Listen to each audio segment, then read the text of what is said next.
The sound echoes through the marble-floored lobby of Bank of America Branch 47 like a gunshot, sharp, brutal, unmistakable.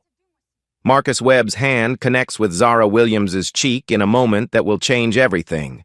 The slap reverberates not just through the hushed banking hall, but across a digital landscape where Emma Rodriguez's trembling fingers hold an iPhone, broadcasting this moment of raw injustice to 847 viewers who collectively gasp in virtual horror. Zara stumbles backward, her worn sneakers squeaking against the polished floor. Her simple hoodie, faded gray with a small hole near the left shoulder, seems to shrink her frame as Webb towers over her, his expensive suit pristine, his face twisted with disgust. "You don't belong here!" His voice cuts through the stunned silence like broken glass. "This bank serves successful people, not welfare queens looking for handouts." The crowd freezes. Elderly customers clutch their purses tighter. A young mother covers her toddler's eyes. But Zara Williams doesn't cry, doesn't scream. Instead, she straightens slowly, her dark eyes meeting Webb's with an unnerving calm that seems to unsettle him more than tears ever could. Her left hand instinctively touches her cheek where his palm struck, but her right hand, steady, deliberate, adjusts the expensive Cartier watch, peeking from beneath her hoodie sleeve. A detail that Emma's livestream viewers are already noticing in the comments that flood the screen like digital wildfire. "I understand what you're doing," Zara says, her voice carrying a quiet authority that doesn't match her appearance. The contradiction hangs in the air like smoke. Behind her, a first-class boarding pass has fallen from her canvas bag onto the marble floor. American Airlines, New York to Los Angeles. Today's date clearly visible to those craning their necks to see. The digital clock above the teller counter reads 2:18 p.m. In the upper right corner, barely visible unless you know where to look, another number counts down, 90 minutes until the board of directors meeting. As if summoned by some cosmic irony, Zara's phone buzzes. The name Jay Morrison flashes across the screen, but she doesn't answer. Instead, she looks directly at Webb, then at the growing crowd, then at Emma's phone still streaming their humiliation to the world. "You're going to regret what you just did," she says quietly, and there's something in her tone, not threat, not anger, but certainty, that makes the very air in the lobby seem to shift. Emma Rodriguez's hands shake as she watches her viewer count explode from 847 to 3,247 in 30 seconds. Comments flood the screen faster than she can read. "OMG, is this real? Call the police! Racist manager alert!" Her Instagram Live has become an accidental documentary of American injustice in real time, and she knows she's witnessing something that will ripple far beyond this marble-floored banking hall. Zara Williams stands motionless in the center of the growing circle, but her stillness isn't submission. It's the calm before a storm that no one in this room can yet comprehend. At 34, she carries herself with a dignity forged in Detroit's toughest neighborhoods, where her mother worked 3 jobs to keep food on the table and dreams alive. The memory flashes through her mind like lightning. 13-year-old Zara watching her mother count crumpled dollar bills by candlelight after the electricity was cut off, whispering, "Baby, education is the only thing they can never take from you." That little girl grew up to earn an MBA from Harvard, but she never forgot the weight of those dollar bills or the sound of her mother's exhausted breathing. She learned to code switch between worlds, speaking boardroom English in corporate towers and neighborhood truth on these very streets. Today, both versions of herself stand in this lobby, watching Marcus Webb perform his prejudice for a digital audience that grows larger by the minute. Webb's chest puffs with righteous indignation as he gestures toward Zara's appearance. "Look at her! Torn jeans, dirty shoes, that ratty hoodie. She's clearly here to case the joint or cause trouble. I'm protecting our legitimate customers from—" He stops mid-sentence, as his eyes catch something that doesn't fit his narrative. The Cartier Panthère on Zara's wrist, worth more than his monthly salary. For a split second, confusion flickers across his face, but his prejudice quickly drowns out his logic.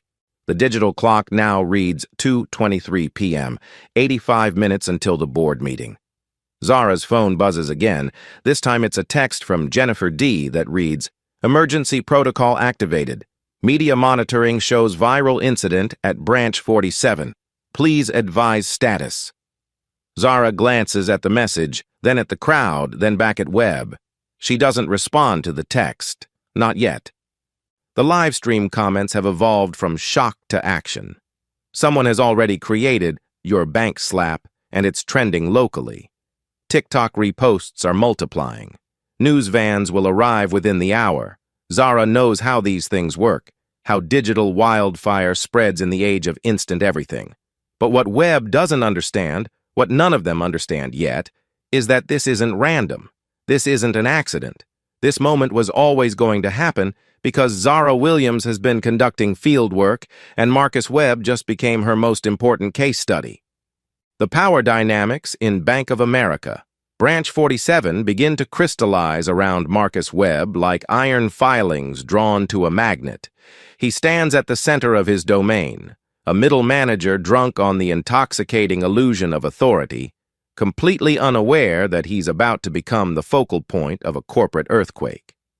His next move reveals everything about who he is. He snaps his fingers at Antonio Vasquez, the security guard whose quiet dignity has earned respect from every employee in the building. "Antonio, escort this woman out immediately," Webb commands, his voice carrying the brittle confidence of a man who has never had his authority truly challenged. "She's disrupting our business environment and clearly doesn't belong here." Antonio Vasquez, a 20-year veteran of security work whose weathered hands have guided troubled customers to safety more often than they've removed anyone by force, hesitates. His dark eyes scan the scene, the live stream still recording, the growing crowd, and something in Zara Williams' bearing that doesn't match Webb's narrative. "Sir, what exactly has she done wrong? Standing in a bank lobby isn't a crime." Sarah Miller, the assistant manager whose carefully pressed blazer and nervous energy mark her as someone still climbing the corporate ladder, steps forward with the hesitation of someone caught between conscience and career advancement. Her voice wavers as she addresses Webb. "Marcus, maybe we should de-escalate this situation. The live stream has thousands of viewers now, and this could become a public relations nightmare for the bank." But Webb's prejudice has found its stage, and he performs with the zealous conviction of a man who believes his bigotry is justified corporate policy. "Sarah, you don't understand the standards we must maintain. Look at her appearance, torn clothing, inappropriate attire, suspicious behavior. She's obviously here to case our security systems or create a disturbance for social media attention." The irony hangs thick in the air. Webb's assessment of suspicious behavior is being broadcast to 12,000 viewers who are witnessing his own conduct with growing outrage. Comments flood Emma's screen. "This manager needs to be fired. Where is this bank? I'm calling corporate. How is this legal in 2025? Mrs. Johnson, an elderly African-American woman whose weekly visits to deposit her Social Security check have made her a familiar face to the respectful staff, rises from her seat in the waiting area. Her voice carries the weight of decades witnessing exactly this kind of treatment. "Young man, I've banked here for 15 years, and I've never seen such disgraceful behavior from management. This woman hasn't done anything wrong." Webb whirls on Mrs. Johnson with the same contempt he's shown Zara. "Ma'am, please don't involve yourself in bank security matters. We're trained professionals handling a situation." The digital clock now reads 2:31 p.m., 77 minutes until the board meeting. Zara receives another call. This time the caller ID shows Bank of America HQ, executive floor. The lobby has grown quiet enough that several people nearby catch fragments of her response. "Yes, I'm still on schedule for the presentation. No, there's been an interesting development that I need to document. I'll brief you in person." As she ends the call, Webb's voice rises to a near shout. I don't care who you think you're calling. You can't intimidate me with fake connections. I've worked my way up in this company for 8 years, and I know exactly how to handle people like you. The phrase people like you lands like a slap across the faces of every person of color in the lobby. The mask has slipped completely now. Webb isn't just enforcing bank policy, he's enforcing a social order that he believes gives him the right to judge worthiness based on skin color and appearance. Antonio Vasquez makes his choice. Mr. Webb, I'm not removing anyone who hasn't violated bank policy or the law. This woman is conducting herself appropriately. His refusal hangs in the air like smoke from a gunshot. Sarah Miller watches the live stream count climb past 15,000 viewers, her face pale with the recognition that this moment will define careers, that corporate executives are probably already being briefed, that the comfortable middle management existence she's built is about to change forever. But instead of standing up to Webb, she retreats into bureaucratic language. Perhaps we should contact district management for guidance on this situation. Webb's response reveals the depth of his delusion. I am the authority here. I don't need guidance to handle welfare recipients and troublemakers. He turns back to Zara with renewed venom. You people always think you can waltz into places where you don't belong and demand special treatment. Well, not in my bank. Zara Williams absorbs each word like a seismologist recording earthquake tremors, knowing that every syllable is being preserved for posterity by Emma's phone and the dozens of other devices now recording from every angle. The field research she's conducting is more comprehensive than she ever imagined it could be. The time display continues its relentless countdown. 73 minutes. But Marcus Webb, in his infinite arrogance, has no idea that he's not just humiliating a customer, he's conducting a master class in corporate liability that will be studied in business schools and legal seminars for years to come. The moment arrives like dawn breaking over a battlefield, slow, inevitable, and absolutely transformative. Zara Williams reaches into her canvas bag with the deliberate precision of a surgeon, her movements carrying a weight that seems to bend the very air around her. The entire lobby holds its collective breath as her fingers close around something that will shatter Marcus Webb's world into 1,000 irreparable pieces. The CEO identification badge emerges from her bag like Excalibur from stone, pristine, official, bearing the Bank of America corporate seal and a photograph that matches the woman standing before them exactly. But it's not just any corporate ID. The gold lettering reads clearly, Zara Williams, Chief Executive Officer. The silence that follows is so profound that Emma's live stream viewers can hear the air conditioning humming in the background. Marcus Webb.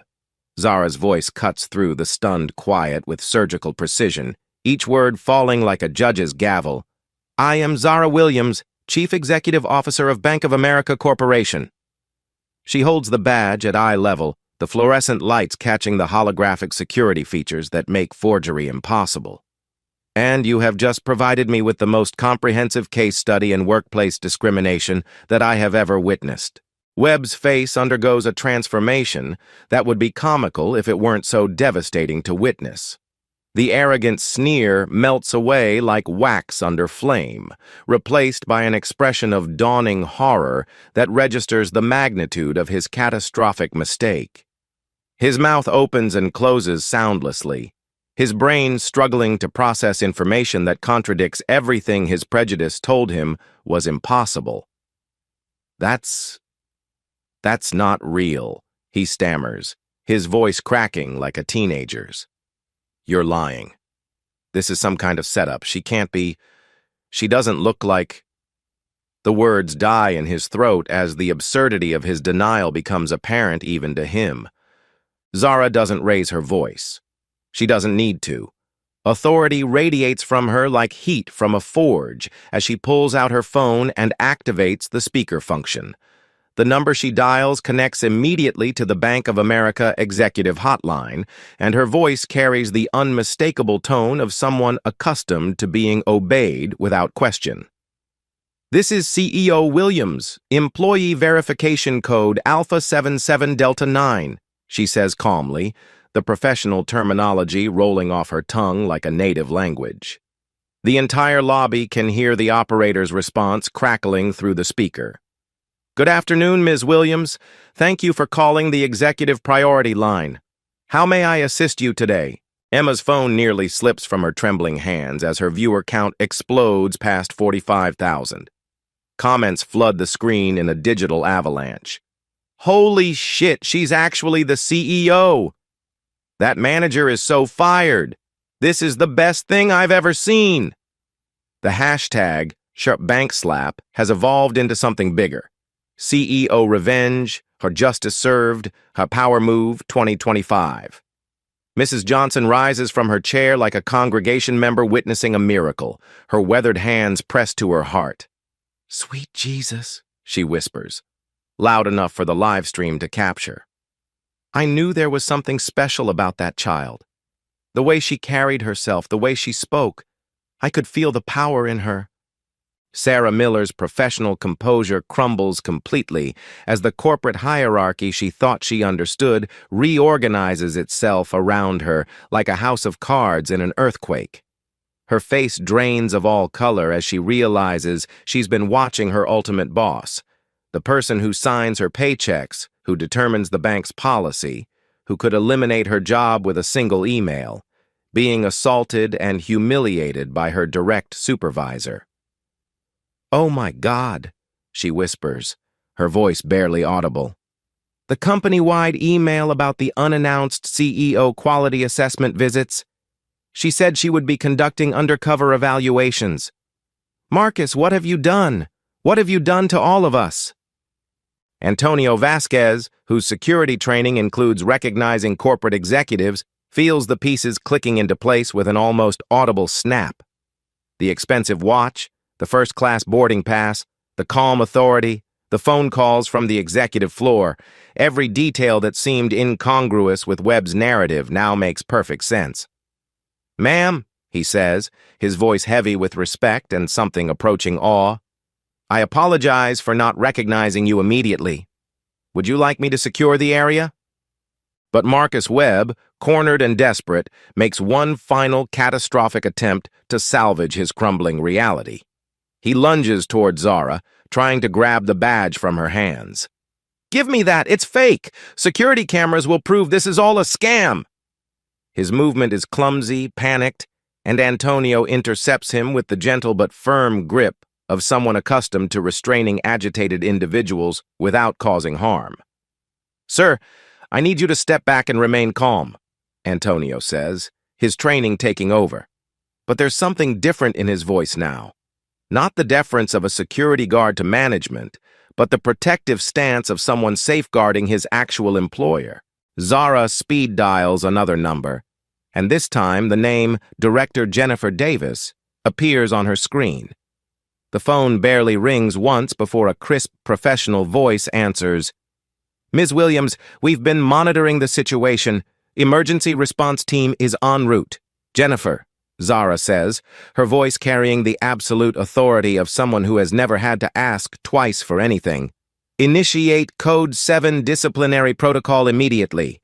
Employee Marcus Webb, Branch 47, Incident Report number 2025-08-29-0Z1. Full documentation is being live-streamed to 45,000 viewers and counting. The power reversal is complete and devastating. Zara addresses the lobby with the command presence of someone born to lead. Mr. Vasquez, please escort Mr. Webb to Conference Room B. He will remain there under supervision until Internal Affairs arrives. She turns to Sarah Miller, whose career trajectory has just shifted dramatically. Ms. Miller, you are now acting branch manager.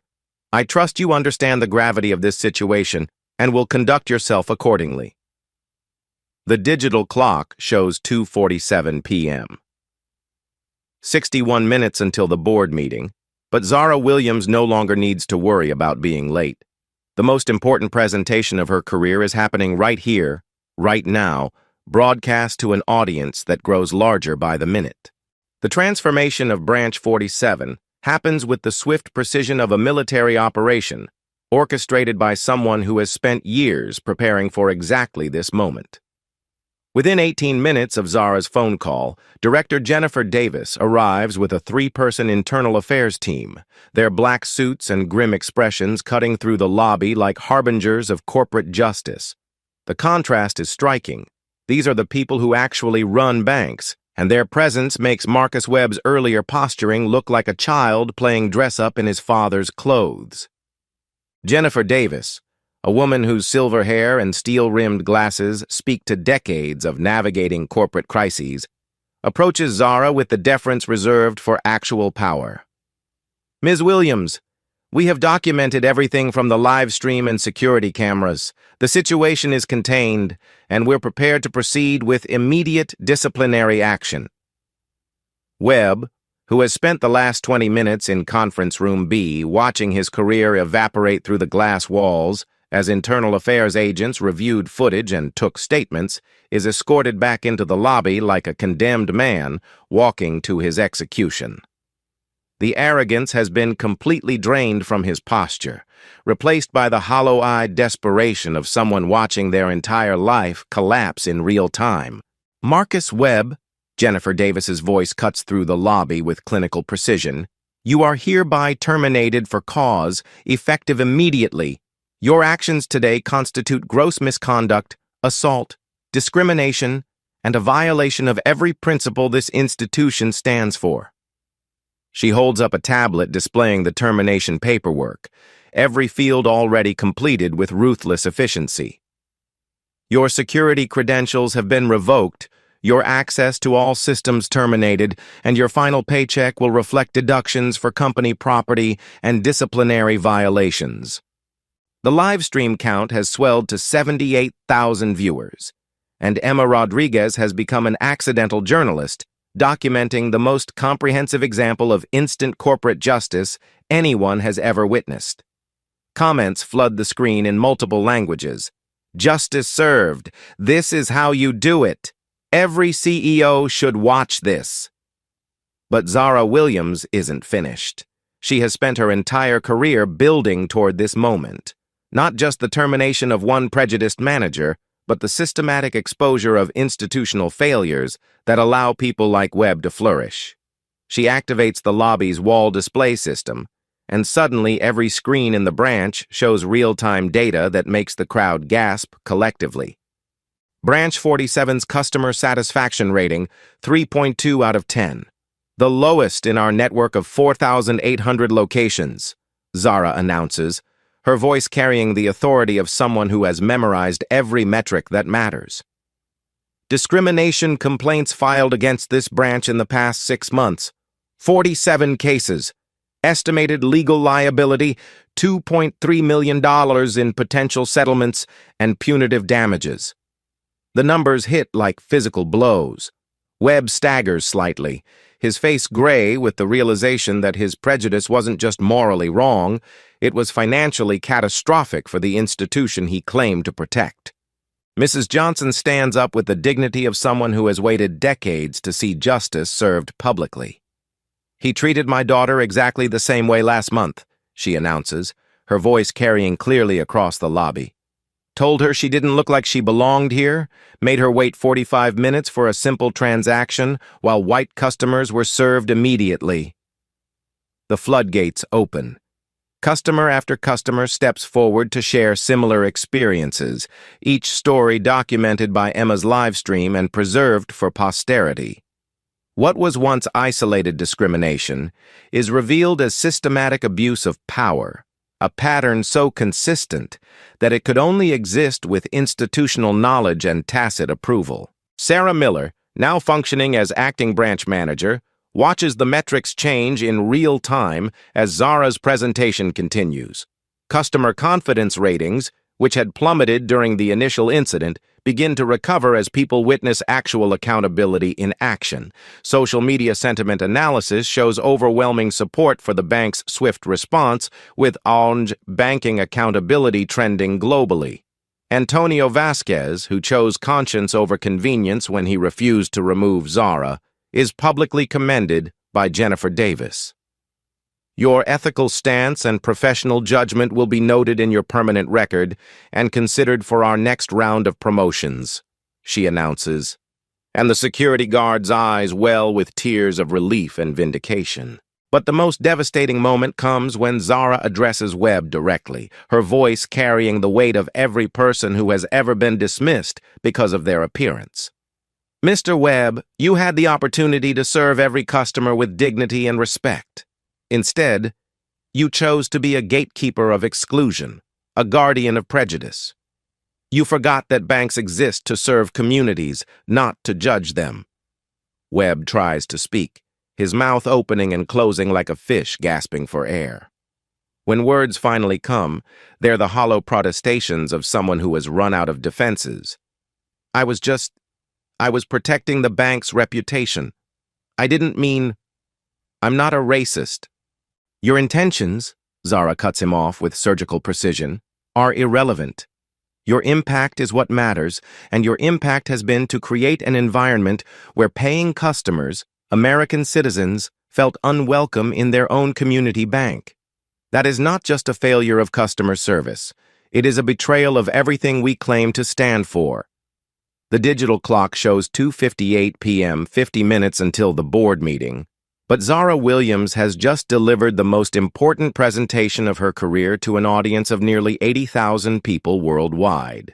The live stream has become a masterclass in corporate leadership, accountability, and the swift administration of justice. As Webb is escorted from the building, his final walk through doors he once controlled, the lobby erupts in applause that lasts for over 3 minutes.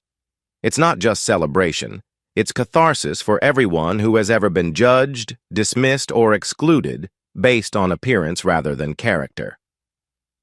The applause fades into expectant silence as Zara Williams steps forward to address not just the crowd gathered in Branch 47, but the 89,000 viewers now watching worldwide.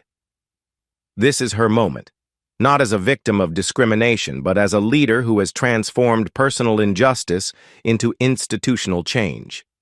Her voice carries the authority of someone who has just demonstrated that true power lies not in position, but in the courage to use that position correctly.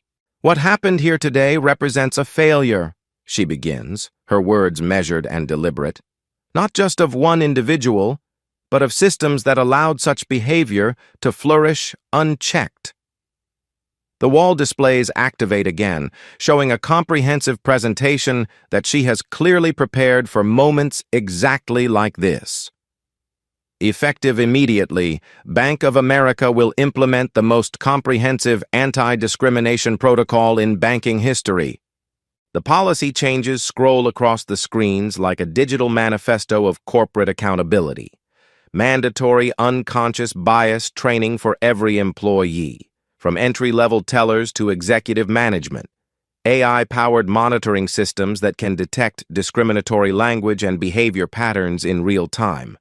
Customer satisfaction metrics tied directly to management compensation with specific targets for inclusive service delivery. Every branch manager's performance evaluation will now include diversity and inclusion metrics, Zara announces, her eyes finding Sarah Miller's as she speaks. Customer satisfaction must reach 8.5 out of 10 within 90 days, with particular attention to cross-cultural service excellence. Discrimination complaints will be resolved within 48 hours, with public transparency reports issued quarterly. Jennifer Davis steps forward with a tablet containing implementation timelines that have clearly been in development for months. This wasn't just reactive policymaking. This was strategic transformation that had been waiting for the right catalyst. Branch 47 will receive a $500,000 renovation and training budget, she announces. Additionally, a $2 million community investment fund will be established to support local minority-owned businesses. The crowd murmurs with approval, but Zara isn't finished. She understands that lasting change requires more than policy announcements. It requires a fundamental shift in how institutions measure success. Our new technology platform will include real-time customer feedback systems, with tablets at every service point allowing immediate reporting of both positive experiences and concerns. Mrs. Johnson, who has witnessed decades of subtle and overt discrimination, speaks up from her seat. How do we know this won't just be temporary? How do we know things won't go back to the way they were once the cameras stop rolling? Zara's response reveals the depth of her commitment to systemic change. Because everything we do will be measured, documented, and made public. Every quarter, we will publish detailed reports on our progress. External civil rights organizations will conduct independent audits. And most importantly, our customers will have direct access to escalate concerns to the highest levels of management. The live stream comments have evolved from outrage to hope. International viewers are sharing the stream, with translations appearing in dozens of languages. Banking for All has become a global movement, with other financial institutions already promising similar reforms. Sarah Miller, now officially appointed as permanent branch manager, addresses the crowd with newfound confidence. I want everyone here to know that the culture of this branch changes today. Every customer who walks through those doors will be treated with dignity and respect, regardless of appearance, background, or account balance. Antonio Vasquez, whose ethical stance has earned him recognition and advancement opportunities, adds his voice to the commitment. Our security protocols will focus on actual threats, not assumptions based on appearance. Every employee will be trained in de-escalation and cultural sensitivity. The technology reveals continue as Zara demonstrates the new AI monitoring system on the main display. This system can detect bias in language patterns, service wait times, and customer interaction quality. It's not about surveillance, it's about accountability and continuous improvement. The most powerful moment comes when Zara addresses the original live stream audience directly. Emma Rodriguez, your decision to document this incident has catalyzed change that will impact millions of banking customers worldwide. You didn't just witness history, you helped create it. Emma, still recording, wipes away tears as she responds. I just wanted people to see the truth. I never imagined it would lead to something this big. As the formal presentation concludes, Zara makes a personal commitment that transforms institutional policy into human promise. I will return to this branch in 6 months to assess our progress personally. But more than that, I commit to every person here and everyone watching that Bank of America will lead the financial industry in creating truly inclusive banking environments. The digital clock shows 3:18 p.m. 30 minutes until the board meeting, but Zara Williams has just delivered the most impactful presentation in corporate history, one that was witnessed by nearly 100,000 people and will reshape an entire industry's approach to customer service and corporate responsibility. 6 months later, the morning sun streams through the renovated windows of Bank of America Branch 47, illuminating a space transformed beyond recognition. The sterile corporate atmosphere that once fostered discrimination has been replaced by an environment that radiates warmth and inclusion. Vibrant artwork from local artists adorns the walls, comfortable seating areas invite conversation, and digital displays showcase real-time customer satisfaction scores that would have seemed impossible just months ago. 9.4 out of 10, the highest in the entire network. Zara Williams walks through the entrance she once stood in as a victim of prejudice, but today she returns as the architect of systemic change. Sarah Miller, now recognized as Regional Manager of the Year for her leadership in diversity implementation, greets her with the confidence of someone who has discovered her true calling. Ms. Williams, welcome back. I think you'll be pleased with what we've accomplished.